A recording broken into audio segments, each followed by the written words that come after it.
Hech qanaqa haqorat yo'q, hech qanaqa tarafkashlik yo'q, hech kimni ayblash yo'q. Sudda nima bo'lgan bo'lsa, shuni aytib berdim.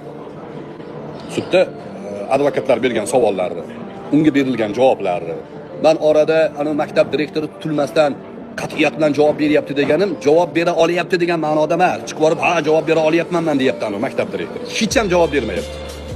Ya'ni javob bergandek bosim o'tkazyapti. Bosim o'tkazyapti. Nimaga pulni ko'chada olmagansiz? Desa, "Men bunga javob berdim" deyapti. Tutilmayapti. Xijolat qilmayapti. Nimaga ko'chada pulni olmagansiz? Sizni birinchi etajdan ikkinchi etajga sochingizdan tortib chiqqan bo'lsa, ekspertiza chiqadi, soch yulinadi. Topildimi shu? Yo'q deyapti. Ekspertizada sizni o'zini o'ldirish uchun dori ichgani tasdiqlanmadi degan narsa chiqyapti. Unga nima deysiz? Ekspertiza soxtalashtirilgan deyapti. Bu javob berganga o'xshagan gap, javob emas bu. Javob emas, qonuniy asosi yo'q bu gaplarning. Shaxsiy da'vo xolos bu. O'zidan qahramon yasab, hozir telefon qilsam javob bera olmaydi. Nimani gaplashaman u bilan, maktab direktori bilan nimani gaplashaman men? Gaplashishlikka yaraydigan nimasi bor u xotinning? Ha? Gaplashmoqchi bo'lsa, eri bilan kelsa gaplashaman. Shundan jonlini yoqamiz. Eri o'tiradi, o'zi xohlasa soliqchi ham kelsin.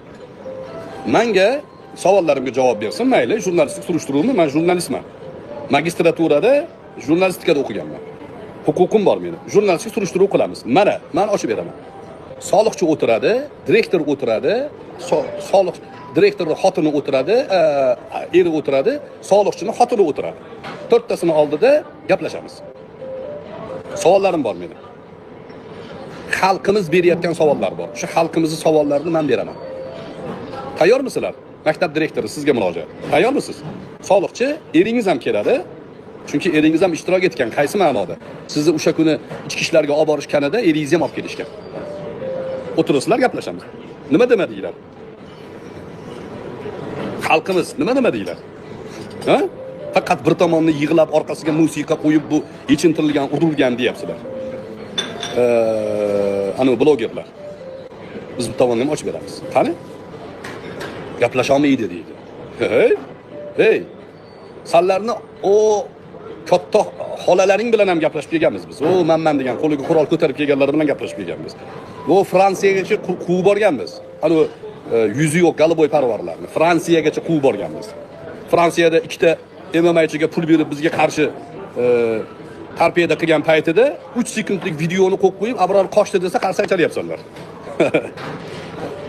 Abror tug'ilganidan beri qochgani yo'q, inshaalloh o'lguncha qochmaydi. O'limni quvib yurgan inson bu. Haq zohir bo'lsin deb.